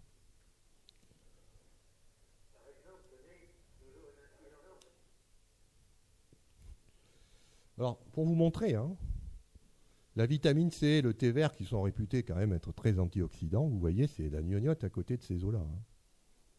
Vous pouvez être à moins 600 millivolts. Là, la vitamine C, elle plafonne à moins 150 péniblement. Alors, on en vient à l'eau du robinet. Pourquoi les Français ne boivent-ils pas de l'eau du robinet? La plus grosse majorité, c'est parce que ça a mauvais goût. Et ce mauvais goût, il vient d'une molécule qui est le chlore. Alors ça tombe bien parce que je vous ai dit qu'il fallait le retirer. Donc vous allez devoir retirer le chlore, vous ne pouvez pas faire autrement. Ensuite, parce qu'on a peur des produits toxiques. Il y a plein de choses dedans. Et je veux boire une eau propre. Bon. Par crainte des maladies ou des risques sanitaires, par choix d'une eau minérale, parce qu'on préfère le goût de l'eau minérale en bouteille. C'est vrai, les eaux minérales peuvent avoir un goût, l'eau du robinet a un sale goût. En raison de sa couleur ou de son manque de limpidité, c'est vrai que des fois, on ouvre le robinet, on laisse couler, quoi. Parce que sinon, on est mal. Et puis pour une autre raison. Alors, on est à peu près 36% de refusniques. Alors les refusniques, donc, ce sont les gens qui refusent de boire l'eau du robinet. Alors, il y a plusieurs raisons. Vous voyez, par exemple, la publicité de Cristalline. On vous met une cuve de toilette et on vous dit « Je ne bois pas cette eau ». Parce que c'est vrai, il y a des pays où on manque d'eau et qu'est-ce qu'on fait? Vous savez qu'il y a des pays où on manque d'eau? Qu'est-ce qu'ils font? San Francisco, par exemple. Eh bien, on reprend l'eau des toilettes, on fait une osmose inverse et on la resserre à boire. Ça, c'est du pain béni pour Cristalline. Moi, je ne bois pas de cette eau qui est passée par les toilettes. De l'autre côté, il y a ceux qui disent « Moi, je bois l'eau du robinet, j'en suis fier, parce que l'eau en bouteille, ça pollue, il y a les bouteilles, des problèmes. » Et donc, on en est souvent à ce débat-là qui n'est pas très intéressant. Parce que moi, je vous dis, il vaut mieux boire de l'eau du robinet. Alors, c'est vrai qu'à une époque, et dans le monde, c'est encore un énorme problème. Voilà ce qui se passe si vous ne faites pas attention. Vous pouvez vous empoisonner gravement avec de l'eau. L'eau donne la vie, mais elle sait aussi donner la mort, je vous rassure. Et une mort horrible, vous n'avez qu'à voir les photos. Quand vous avez des infections, des bactéries, on nous dit « l'eau, c'est la vie ». Oui, c'est la vie pour tout le monde, y compris pour les bactéries qui prolifèrent. Donc ça, c'est le grand cauchemar de tous les médecins. C'est pour ça qu'on met du chlore. On ne veut pas de ça. Parce que ça, on a connu. Au 19e siècle, on a connu ces infections-là. Et même aujourd'hui, au 21e, on les connaît toujours. Il suffit d'aller dans un pays où il y a une catastrophe naturelle et ça arrive en flèche. C'est pour ça que dès qu'on a une catastrophe naturelle, un tremblement de terre, on fait venir des unités d'osmose pour traiter l'eau, pour que les gens aient une eau propre. Donc ça, c'est un vrai problème, mais en France, c'est pas... l'eau est très contrôlée et vous risquez vraiment rien au robinet, c'est zéro. Donc c'est pas pour ça que vous devez avoir peur. Alors après, c'est vrai qu'il y a les nitrates. Ça, c'est déjà plus ennuyeux. Parce qu'il y a des pays, vous voyez, par exemple, vous seriez en Bretagne, là, il y a des nitrates dans l'eau. Et les nitrates, c'est pas trop grave pour nous les adultes. On ne sait pas très bien, en fait. Par contre, pour les bébés, c'est sûr. C'est que si vous donnez une eau qui est nitratée à un bébé, il devient tout bleu et il meurt. Et donc ça, c'est la deuxième raison pour laquelle on ne boit pas l'eau du robinet, c'est parce qu'on a un bébé. Et vous savez tous, quand on a un bébé, on lui achète Evian. Ou Monroucou. Mais on ne lui donne pas l'eau du robinet, il risque d'y avoir des nitrates, et c'est vrai que pour un bébé, c'est très ennuyeux. Alors, troisième raison, c'est les métaux lourds. Et là, il y a eu un reportage sur France 2. Vous savez que les propriétaires doivent enlever les canalisations au plomb. Et puis ça renacle, parce que ça coûte cher. Donc ça, c'est l'autre raison. Si vous allez avoir du chrome, du nickel, du cuivre, du zinc, de l'arsenic, du cadmium, du mercure, du plomb. Alors ça, c'est un vrai problème. Par exemple, si vous avez vu Julia Roberts, vous connaissez ? Il y a un magnifique film qui s'appelle Erin Brockovich, qui vous raconte ce qui se passe quand on boit de l'eau qui a du chrome. Ça s'est fait aux États-Unis. Il y a des gens qui ont bu ça. Bon, ils étaient indiens. C'est pas une raison. Mais c'est méchant. Si vous voulez savoir ce que fait l'arsenic, allez regarder ce qui se passe au Bangladesh. Si vous voulez savoir ce que fait le cuivre, allez voir ce qui se passe dans certains champs où on cultive la vigne, on met de la bouillie bordelaise et où, pour emmerder le voisin, on va mettre du sel de cuivre dans son eau pour qu'il crève. Ça se voit dans les campagnes. C'est bien connu. Si vous voulez voir ce que fait le cadmium, eh bien fumez comme un pompier. Si vous voulez voir ce que fait le mercure, achetez des bons poissons d'élevage élevés au bord de nos côtes et vous serez bourré de mercure. Ou alors allez sur Internet et regardez l'accident de Minamata Bay où des gens ont mangé du mercure dans les rizières. C'est horrible. Ça aussi, on a peur. Mais là encore, en France, tout ça, c'est traité. C'est-à-dire que, sauf si vous avez des canalisations en plomb, évidemment, il faut peut-être un petit peu faire attention, mais normalement, les canalisations aujourd'hui sont à peu près propres. Ensuite, il y a tout ça, il y a les herbicides, les insecticides, les fongicides, les mycicides, les rodenticides, les acaricides, les nématicides, les bactéricides, les piscicides, les molluscicides, les avicides. Notre société est obsédée par le cide. Tuer. J'ai un problème, je tue. Pan. Et évidemment, quand vous déversez tous ces produits phytosanitaires, où ça termine tout ça ? Dans l'eau. Et il peut y avoir ça dans l'eau aussi. C'est pour ça qu'on ne boit pas l'eau du robinet, surtout. Alors, il y a pire encore. Et ça date de 2011. Alors, on le savait depuis longtemps, hein. Mais ce n'est que depuis 2011 où c'est officiel. On sait qu'il y a aussi des résidus de médicaments. C'est-à-dire que si vous avez un cancer, c'est plus la peine de prendre de la chimio, vous buvez de l'eau du robinet. Vous avez des anticancéreux qui y sont. Si vous avez un problème d'inflammation, il y a des antistéroïdiens qui sont là, dans l'eau. Et c'est officiel, hein, il y a eu un rapport, 2011. Regardez, si c'est pas beau. Voilà ce qu'on trouve dans l'eau. Caféine, oxazépam, paracétamol, carbazépine, nosartan, époxycarbazépine, hydrochlorothiazine, gadolinium, ibuprofène, triméthadisone, diclofénac, kétoprophène, sulfadimérésine, naphthydrofuryl, hydroxybutyropène et acide salicylique. À table. Alors vous comprenez qu'il y a des gens qui ont peur de tout ça. Parce que c'est vrai qu'on peut trouver tout ça dans l'eau du robinet. Et donc, qu'est-ce qu'on fait ? On va la purifier. Donc, pour la purifier, soit on est riche, soit on ne l'est pas, soit on n'est pas malin. Il y a ces fameux pichets filtrants que je ne vous recommande pas, mais enfin si. En cas de toute urgence, si vraiment vous ne voulez pas investir dans un appareil de filtration, ça vous semble trop cher, filtrez au moins votre eau avec ces pichets, au moins vous enlevez tout ce qui est le chlore, c'est déjà ça, et aussi tout ce qui est hydrophobe, c'est-à-dire les pesticides, les résidus de médicaments, tout ça, ça va dans le filtre. Oui, ça va dans le filtre, à condition de changer le filtre quand il faut.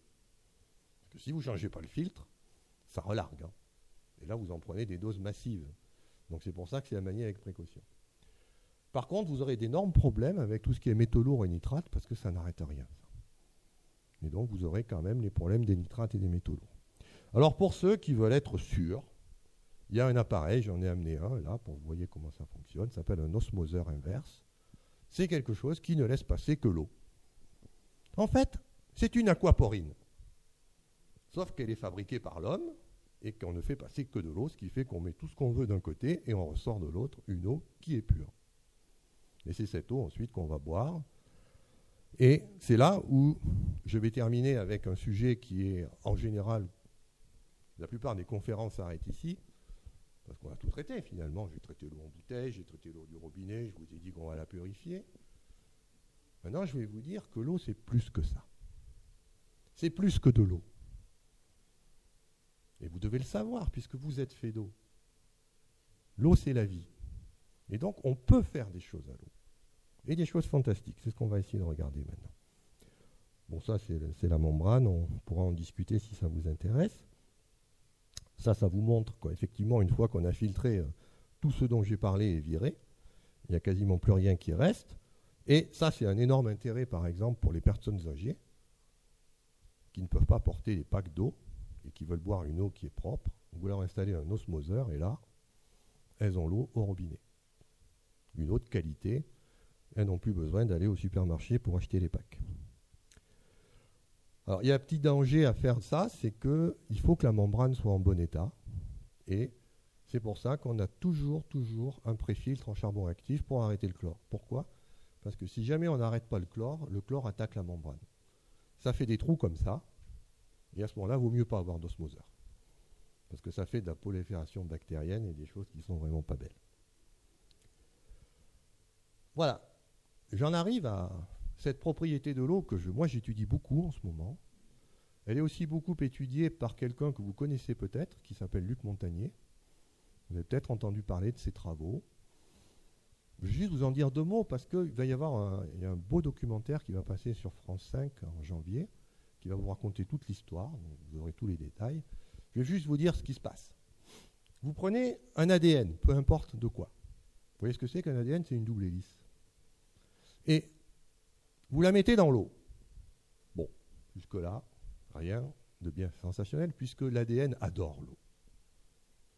Et ensuite, ce que vous allez faire, c'est que vous allez diluer. Vous allez retirer cette molécule d'ADN en mettant de l'eau, jusqu'à ce qu'il n'y ait plus d'ADN. Et c'est là où vous prenez cette eau et vous mettez un microphone. Et qu'est-ce que vous entendez ? L'eau qui cause. Et blablabla. Elle cause sur 5 Hz de fréquence.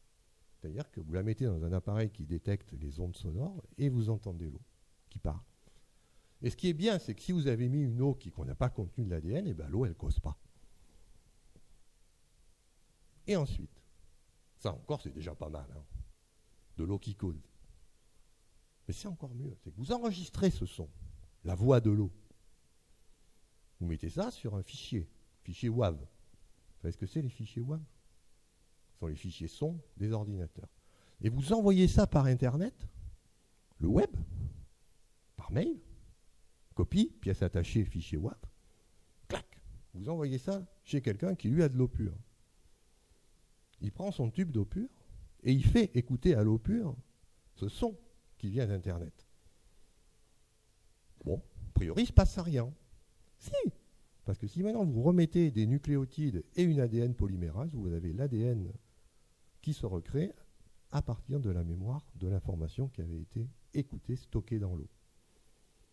On fait ça en laboratoire aujourd'hui. C'est officiel. Alors, je ne vais pas rentrer dans les détails parce que tout ça, je l'explique sur Internet, il y a des tas de choses pour ceux que ça intéresse. Et puis c'est très scientifique, c'est de la physique quantique. C'est parce qu'en fait, on oublie qu'il y a le vide. Et ça, on est en train de découvrir les propriétés du vide en physique quantique. Le vide, ce que vous croyez vide, est en fait plein. ne vais pas rentrer dans les détails, mais on peut comme ça comprendre ces propriétés de l'eau. Et pour vous, je vais vous donner juste les deux clés. Car le reste, c'est des équations mathématiques obscènes. Les deux clés, c'est ça. C'est que l'eau est sensible au champ électromagnétique et à l'infrarouge. C'est la conséquence de tout ça. C'est-à-dire que partout où vous envoyez une fréquence, un rayonnement électromagnétique ou des rayons infrarouges, l'eau fait quelque chose. Elle se souvient de ça. Mais c'est quoi des rayonnements électromagnétiques? Ben, ça s'appelle du Wi-Fi. Je vais vous montrer un truc.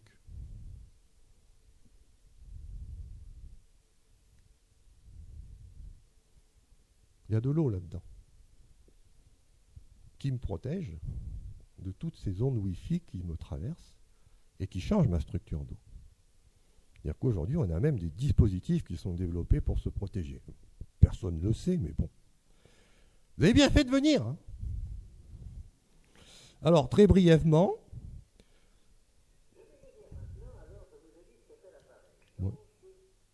ça c'est un premier procédé qui est très célèbre. Alors là, je ne vais pas en parler parce qu'il y a des pages sur Internet, sur mon site, sur le site de Rodolphe. C'est l'eau Marcel Violet. On capte des ondes cosmiques, on les transmet à l'eau et après on boit l'eau, c'est génial. Je vous laisse lire tout ça. Jusqu'à ce qu'on ait découvert ces propriétés quantiques de l'eau, évidemment, c'était comme ça, c'était fantastique. On disait Violet, il est fou. Ben non. Effectivement, il y a quelque chose, il y a les ondes cosmiques qui peuvent passer dans des antennes. On peut les mettre en fréquence électromagnétique et comme l'eau a des domaines de cohérence qui sont sensibles aux domaines électromagnétiques, on peut dynamiser l'eau, changer ses propriétés comme ceci. Donc ça s'appelle le procédé Marcel Violet. C'est typiquement, on met deux électrodes, il y a des appareils que vous pouvez acheter. J'en ai pas amené un parce que je n'ai pas réussi à le sortir de son socle. Mais on pourra en discuter pendant le... Pour ça qu'il y a une section de discussion. Une autre façon de... Mais ça, c'est beaucoup plus doux, mais par contre aussi très efficace, c'est la dynamisation par vortex. Bien, ça consiste à faire tournoyer l'eau. Donc là, vous n'allez pas travailler au niveau du domaine de cohérence, vous allez travailler ce qu'on appelle au niveau du domaine de supercohérence. Il y a des petits courants d'électrons qui circulent dans l'eau, et quand on fait les vortex, ça réorganise un petit peu tout ça. Et là, bon, vous avez la figure de M. Schauberger, qui est le premier qui a trouvé qu'on pouvait dynamiser l'eau par vortex. Et ça, c'est vraiment des choses que vous pouvez faire chez vous. Hein. On a même amené un pied à soupe, pour ceux qui ne veulent pas acheter un vortexeur. Passez votre eau au pied à soupe, quoi. Oui, je sais, ça semble idiot, mais bon, c'est idiot la première fois qu'on le fait, puis après, quand on a goûté, on se dit, c'est peut-être pas si bête, parce qu'on voit les effets. Il y a des effets qu'on peut voir sur le sang qui est plus fluide. Alors qu'est-ce qu'on a fait? On a juste fait des vortex. Alors on est en train de faire la physique de tout ça, et moi je vous ai amené mon appareil favori, là, pour pouvoir l'utiliser, c'est le Wirbler. En forme d'œuf et tout, il est là-bas, il est magnifique. Cristal, sans plomb, transparent. Et alors avec ça, on décolle. On boit de l'eau, mais... Je vous laisserai essayer si vous ne me croyez pas. Oui. Hein? Oui, ben c'est fini là.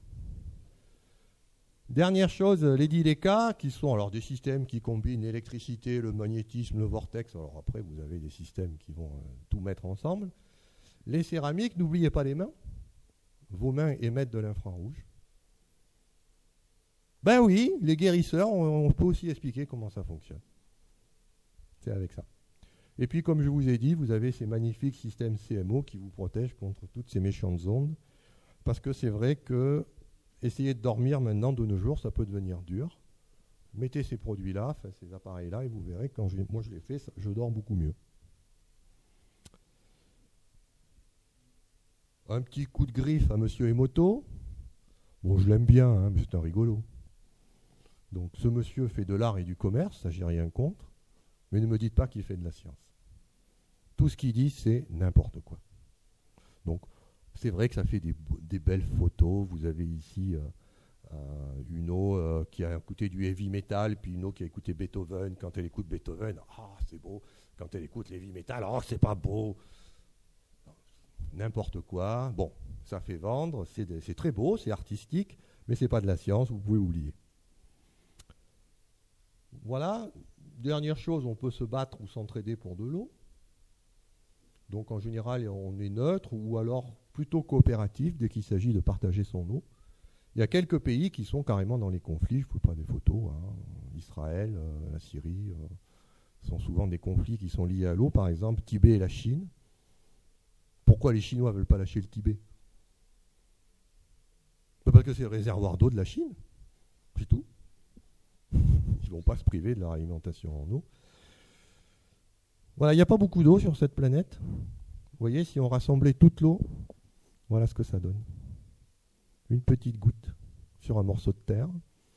Pour ça, s'il vous plaît, ne polluez pas l'eau. Parce qu'évidemment, on boit tous là-dedans. Et encore, là-dedans, c'est quasiment que de l'eau salée qu'on ne peut pas boire. Donc, faites attention, la pollution de l'eau, c'est un vrai problème. Si vous voulez aller plus loin, il y a un livre qui est paru par un de mes amis qui s'appelle Yann Oliveau, qui coûte un peu cher, mais bon, on en a pour son argent. C'est un gros pavé, on vous parle de tout ça en long, en large et en travers. C'est aux éditions donc Marco Pieter. Pour ceux qui veulent me suivre, parce que je suis très actif grâce à mon ami Rodolphe Forger sur Internet, Facebook, n'hésitez pas, il y a des vidéos, il y a des interviews, il y a des textes. Tout ça, c'est développé de façon beaucoup plus détaillée que ce que j'ai pu faire ici. Et enfin, pour ceux qui veulent vraiment, qui sont intéressés par cette nouveauté, qui est quand même que l'eau est une structure quantique et qu'on peut faire des choses intéressantes, il y a des formations scientifiques que j'organise. Donc 2 formations, une de 2 jours, l'eau dans la cellule, l'autre de physique quantique, pour ceux qui veulent comprendre les propriétés de l'eau. Et ça, il y a Sylvie qui est ici, qui peut vous renseigner sur toutes ces formations. Voilà, donc maintenant, on va passer aux questions, s'il y en a. Et puis, s'il n'y a pas de questions, il y a les appareils aussi. Je vous remercie pour votre attention.